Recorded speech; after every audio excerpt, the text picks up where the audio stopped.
Alright, you know that stupid question that was going around last year over who would win in a fight, 1,000 men or a gorilla, and nobody cared about what the answer was, but we all still talked about it? What we have to talk about instead today is who would be the best of the best when it came to the killer gorillas. Who is the most carnivorous, the most sadistic ape of them all? That is what we're going to find out today. Small monkey, big monkey, human-sized monkey, it doesn't matter. The only qualification it takes to make it onto this list is seeing an ape tear a human being to shreds. Now, we all know that monkeys can be cute, funny, cuddly, all that good stuff, but what it boils down to is that they are the animal equivalent of misconception. They go ahead and mislead you into thinking they are innocent, and then the next moment they're tearing off their freaking face. So let's get down to it. This is the top 10 best killer monkey movies. Number 10, King Kong. And the view duration of this video is going to be about 50 seconds because I know all of you are going to click away at this moment. I understand you think this movie is a classic, and it is. Will O'Brien's special effects are phenomenal. They were groundbreaking for the time, and they're still amazing to look at today. The thing is, what I'm looking for here is B-movie gold. I'm looking for blood, terrible acting, horrific special effects, and this movie doesn't have any of that. It is too good to be considered a B-movie. It's not just a great ape movie, it's one of the best movies ever made. The love story of Beauty and the Beast is phenomenal. The acting is incredible. And unfortunately, that's its greatest weakness when it comes to this list.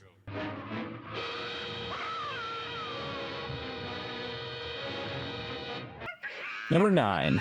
You want to know what else that King Kong movie was missing? Kung Fu. In comes King Kung Fu. A movie with shitty special effects, shitty story, shitty acting, all the good stuff you have going for it, with an ape who talks and makes horrific jokes all the time. It's stuff like this that makes one-time viewings worth it because you're never going to watch it again, not just because of how bad it is, but because of how it will stick with you. I better make like a banana and split. Number 8. Around the same time as King Kung Fu, we have Ape, also known by its Grindhouse re-release as Attack of the Horny Gorilla. How does this movie top King Kong and King Kung Fu? With just one scene, of course. There you have it. Number 7. We already took a look at a King Kong movie on here, so I don't want any repetition, and besides, Peter Jackson's remake pales in comparison with the original, so let's take a look at another movie he directed, Brain Dead, otherwise known as Dead Alive. The half-monkey, half-rat capuchin rat monkey only appears in a few minutes in the film, but its staying power is long-lasting, making it qualify for it to be number 7 on this list. Number 6. Speaking of crossbreeding animals and only appearing on screen for a few minutes but being the best, if not the only good part of the movie, Victor Frankenstein, starring Daniel Radcliffe and James McAvoy. This right here showcases the best part in this filmmaking journey. Sitting through all this bullshit just to make it to here makes it well worth it. Number 5, Godzilla vs. not King Kong, but Mechagodzilla. So why isn't it called Godzilla vs. King Kong then? If we're going ahead and doing a killer monkey list, where's the monkey? Well, they're right here, they're just in their disguises. Yes, that just happened. Number 4. Now, I just want to say that every movie on this list so far, with the exception of King Kong, has openly admitted to its schlockiness, but here comes a movie that straight up and says it. It is a schlock movie. I present to you Schlock, the first film from John Landis. We haven't a clue. And I would say this thing's going to get a lot worse before it gets better. It also has effects being done by Rick Baker, who also did the effects and wore the suit for the 1976 King Kong movie, but we're not talking about that. We're talking about Schlock.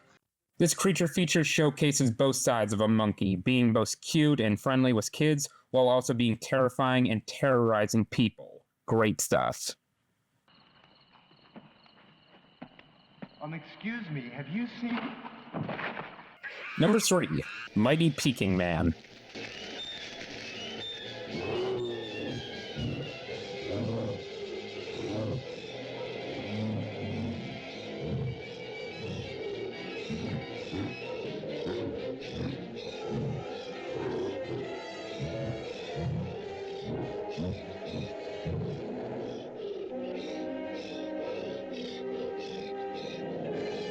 Number 2, Monkey Shines.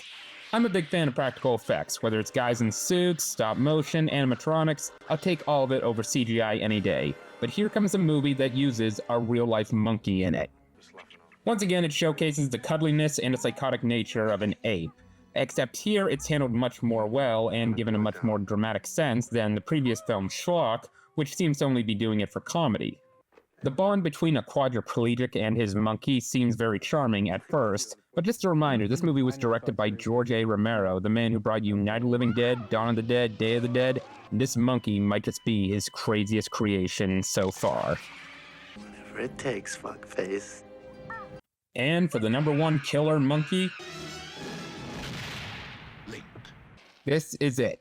The best of the Killer Ape movies. One that is jam-packed with special effects, live apes, and a storyline that, albeit ridiculous, you can at least follow. Basically, Marty McFly and Daniel LaRusso's girlfriend is entrusted by General Zod to visit his island filled with monkeys who take care of him. While there, the apes revolt against him and her, killing him in the process, with her barely escaping thanks to her boyfriend, but not without a bunch of explosive effects and pandemonium to take care of. For this is the king of the Killer Ape movies. This is the ultimate guerrilla warfare. Bravo, Link, Link, Master of Fire!